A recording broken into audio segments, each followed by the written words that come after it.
Hello guys! Welcome back to my travel vlog. This is Shem and samahan niyo ako sa isa sa pinakamagandang lugar na napuntahan ko, ang Avatar Gorge. Wow! Sa totoo lang pangarap ko lang talagang mapuntahan yung mga ganitong lugar. Kaya hanggang ngayon, para akong nananaginip. Anyway, located lang naman ang Tutulari Avatar Gorge sa Porac, Pampanga. Napakalapit niya sa Metro Manila. Nag-book kami sa Surfing and Hiking Travel Services na may kasama ng Manila Pickup. Sinundo kami sa pickup point tapos dumiretso na sa SM Pampanga kung saan kami susunduin ng mga 4x4 vehicle. Mula sa SM Pampanga ay dinala kami ng 4x4 papuntang Inararo View Deck.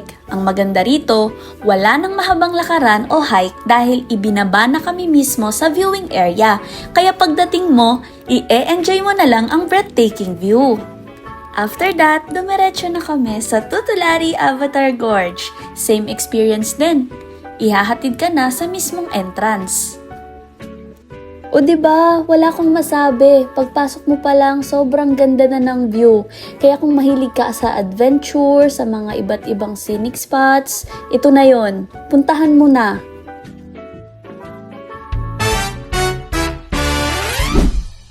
Sabi nila sobrang sikip, hindi daw kasya yung tao. Kasya naman eh, scammer ko. Ipakita mo yung high wishes ko.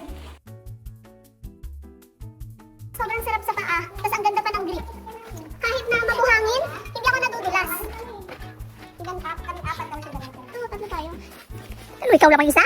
May karakter yan? May karakter. Bawal mag-isa sa video, may karakter. Siyempre eh. Wish din, yes!